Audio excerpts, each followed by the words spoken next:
Thank you, Mr. Speaker. I also yield 5 minutes to my friend and colleague, the gentleman from Virginia, Mr. Scott. The gentleman from Virginia is recognized for 5 minutes. Thank you, Mr. Speaker. Mr. Speaker, before we respond to the President's call for an additional 20,000 troops in Iraq, we must put his call in the context of the history of the war, beginning with the discussion of what the current 130,000 troops are doing there now. The original reasons were provided with the rationale for going to war, that Iraq had weapons of mass destruction, that Iraqi leaders were connected with the 9/11 attacks, and that Iraq posed an imminent threat to the United States. All turned out not to be true. Saddam Hussein was captured and recently hanged. Al-Zakari is dead. And Iraq held democratic elections over a year ago, and yet we're still in Iraq. Throughout the war, the President has attempted to associate our presence in Iraq with a so-called war on terrorism. The truth is that our presence in Iraq has actually increased our risk to terrorism. Furthermore, the term war on terrorism is a rhetorical term without any relationship to reality. Terrorism is not an enemy, it is a tactic.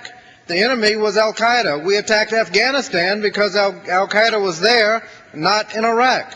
The President has now said he's laying out a new mission in Iraq, thereby clearly acknowledging that whatever the old mission was, it was not working, but there's still no clearly defined end goal and no clearly defined explanation of how failure or success can be measured.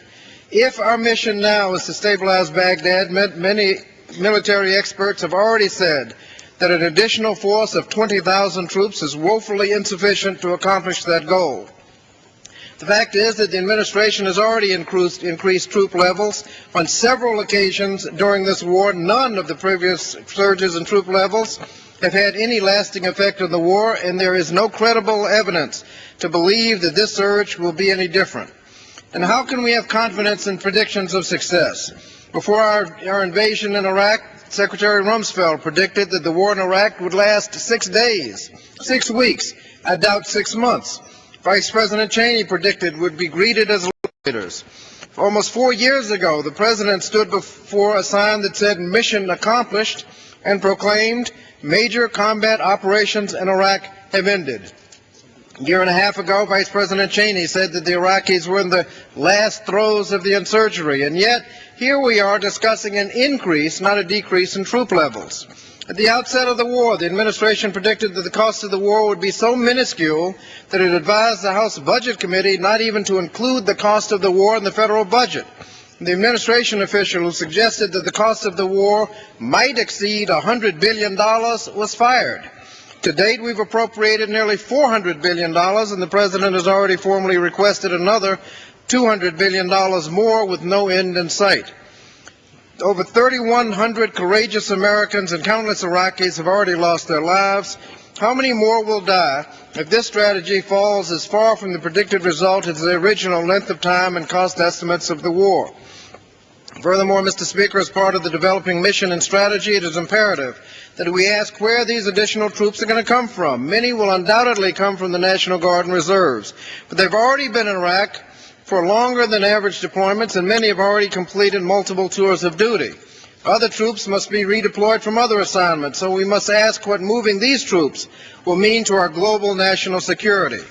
Last November, the American people sent a powerful message that they want a change in Iraq, not more of the same. They expect an honest explanation of why we entered Iraq in the first place, what the present situation is, what goal do we expect to achieve, and what the strategy will be to accomplishment. Only then can we intelligently discuss the troop levels necessary to accomplish that goal.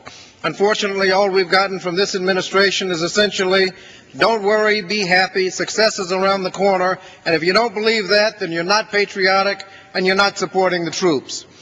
Colleagues who say that failure is not an option, I ask what will happen if the President's so-called new way forward fails, as many experts predict it will?